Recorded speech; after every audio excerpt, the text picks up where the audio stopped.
With us we have boxing matchmaker Imms Moses. Now Imms, we've got a big boxing fight coming up on Saturday night again with Emmanuel Nigella in the main fight. Tell us a bit about it.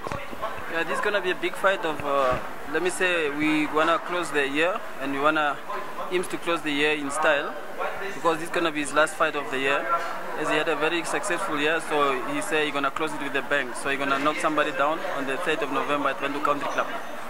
So Imms is prepared, he's very well. As all of us we know, Imms can punch and he's a guy that always go in the fight well prepared.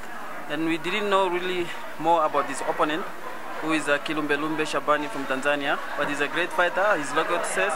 And as long as the guy is approved by WBO to fight for the title, so that really means that he's a good guy. So me as a matchmaker, what we do, we get names and we put them together and we submit them to the WBO, and the WBO give us a last word. So they approve the guy, so that's why the fight was given a go-ahead. Right, and tell us a bit about the other fights on the undercard. The other fight, we have a great card. As you can see, in Namibia we said every time when you put two local fighters together, you can always get the best fight ever. So like in this tournament, we have one rematch and we have the two title fight. We have a national title fight and in the lightweight, and we have in the welterweight category. So in the welterweight, we have Poamba Mandume. He's going to challenge for the not the WBO, but it's a Namibian national title in the welterweight to fight Tommy Hango, the Lion. And these guys, if you remember the last fight when Mandume fought in Escave, remember he grabbed the mic from the ring announcer and he called Tommy Hango out. So as a matchmaker, I was there, I witnessed his words. That's why we give him a chance so he can challenge for the national title. And I see this is going to be a great fight. You know, Tommy is a full force fighter. He come out there very fit unless you knock him out. But if you cannot knock him out, then he's going to give you a tough time until the last bell. So that's going to be the big fight also of the evening. And then we have in the national title, we have in the lightweight, we have Samuel Kapapu with the hammer. That's going to be a rematch. Remember Kapapu knocked Malakia out, the butcher, and then the camp of Malakia was not happy about the stoppage.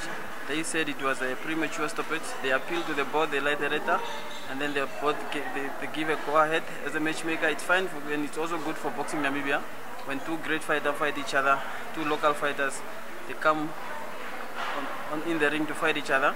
Like this time again, Malakia promised he's going to take the other guy out, and Kapapu said this time he's going to really cross the year with a bang. You're gonna knock him out just like the last time. So we are expecting a very good fight. And in the undercard we have Lucas Zakaria. He's a prospect. This guy, most of the people don't know this boy, but he has been in the national team also. He represents Namibia at the Commonwealth Games, and he's a great fighter. So we are just grooming him with time, and he's also in Namibia's next big thing. So we're gonna come up with the guy from Zimbabwe, Moses Musoliti from Zimbabwe, over 6 rounds. And then in the undercard we have Jafet Dutoni, our only gold medalist from the Commonwealth Games from boxing. So he's gonna turn professional now. He's gonna fight over 4 rounds. He fight the guy from Zimbabwe, Tando Simbanda. So that's gonna be our undercut. And we have also Simon Baluka, Johannes. Those are the, you know, like we said, all the boxers that went through the amateurs. See, like guys that went through the amateurs, through the Olympic Games, they went to All African Games, Zone 6. They participate in the international IBA. Those are well organized, recognized body event. So those guys have experience, and when they turn professional, we can always get the best out of them. So we're expecting a very great cut, and we from the MTC Sunshine Boxing Academy, we're just calling up everybody to come on board. And the tickets are $200 per person. We are also selling table for 10,000 sitting 10 people. And the tickets are available at the computer ticket. You can find them at Checkers, ShopRite Checkers, and all the Checkers around the country. So it's country-wide. When it comes to tickets, you don't need to travel to Windhoek to get a ticket. You can buy it at any ShopRite from your town.